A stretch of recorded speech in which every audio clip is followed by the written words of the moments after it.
Hey everybody, how's it? Aloha, this is Jeeves here on a Saturday, late afternoon actually. What time is it? It's 3 o'clock here, Hawaii time.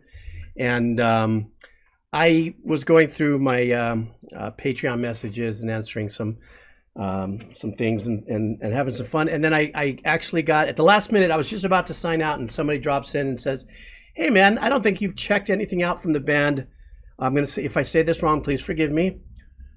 ELUVEITIE. And so I went through some of the tracks because now I'm listening into tracks before I do any videos. And I found this track called Ines Mona and was very intrigued in the first place because in the Patreon message, the fact that there were cultural use of instruments along with the metal composition. And lately I've been kind of on a little run with that. And then so I listened to this one track and I was like, okay, this is one I got to dive into and share a little more of my thoughts. But I do love the integration of cultural instruments because to me there is this really strong pull energetically between the intimacy of an instrument that was not geared necessarily to be in a heavy metal composition and actually stands to be hundreds if not thousands of years old based on the culture and how it was used in the history of that instrument, but the respect of the instrument as it's integrated into the track. Blah blah blah blah, I go on and on, but that's just how I feel about it. So let's do this together. Thank you so much for your support. You know who you are on Patreon. You want to support the channel, come on by. I've got a bunch of videos there, even if it's just for 1 month. The link's down below. Buy me a cup of coffee or hang out with me on Twitch. So I'm bringing this to you guys. The name of this track is, let me reset it because I already listened to it. It's called, if I got it wrong, Ines Mona. Let's do this. All right.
Okay, so I love that. I mean, the thing is that the instruments that they're using, they're cultural instruments to hold down that melodic part of the composition of the song.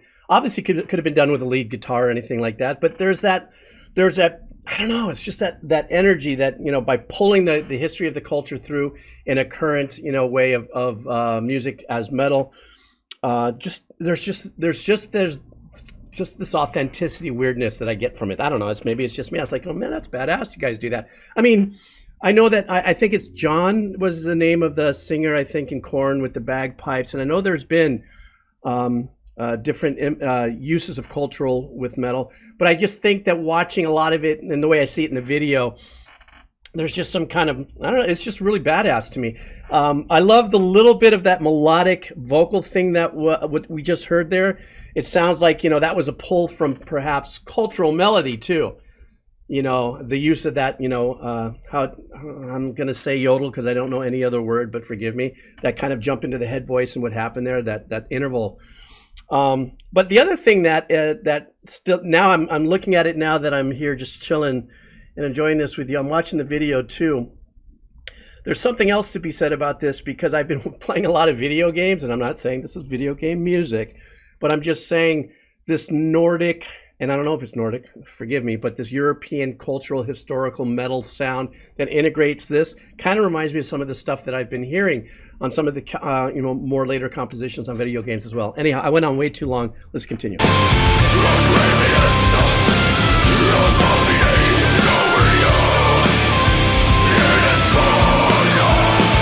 As long as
So let's get into the metal and the band and stuff like that.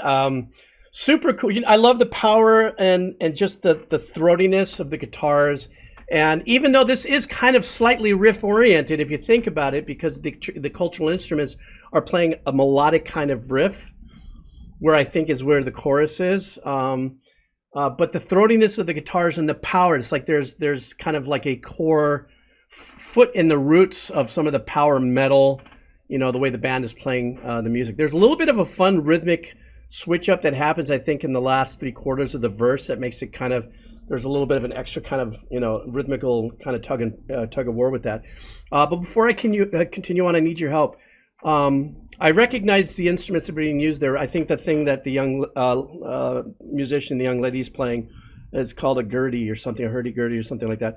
I don't know what the bagpipe-looking thing is, and I only say that, forgive me, I don't mean to insult anybody, but that's the only reference I have. I don't see a mouthpiece to it, so I guess maybe it's the same kind of functionality, but the air gets put into it differently. But yeah, just thought I'd say that.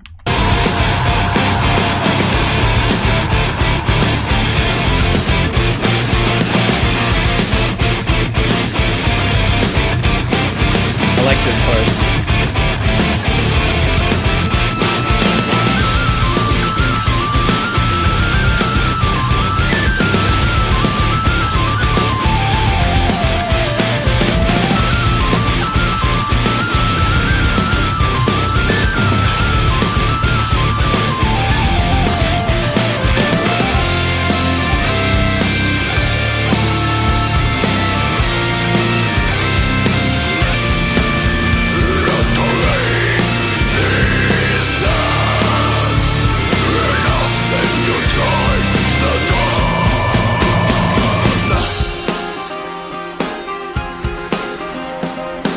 When I first heard this, I loved this part. This was a great change-up.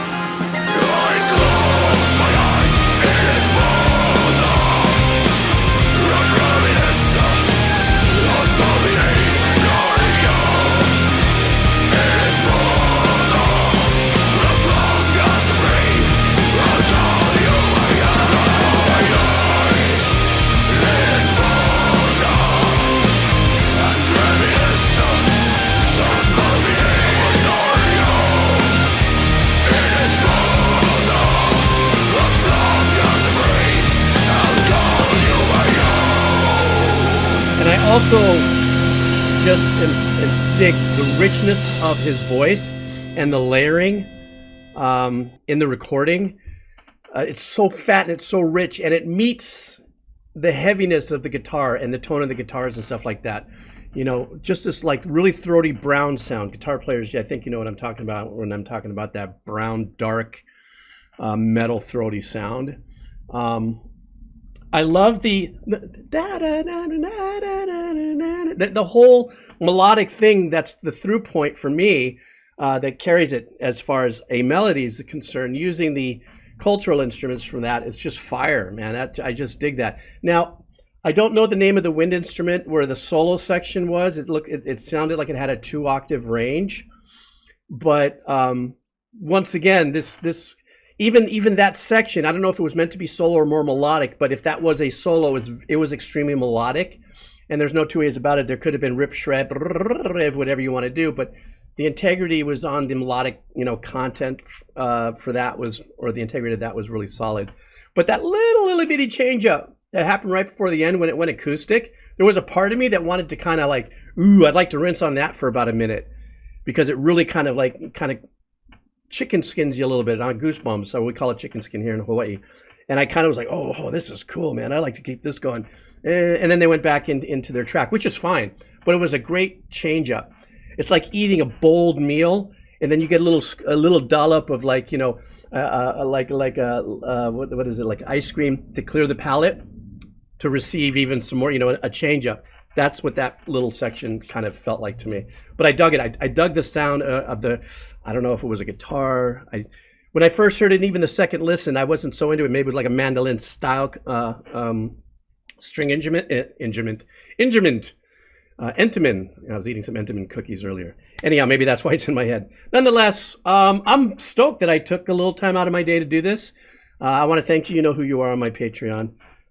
for bringing the band up for me to check out. Once again, thank you so much for your support. All the links are down below. Coffee, Patreon, whatever you'd like. If you're still here, you can always just type in, I'm still here. All right, guys, take care.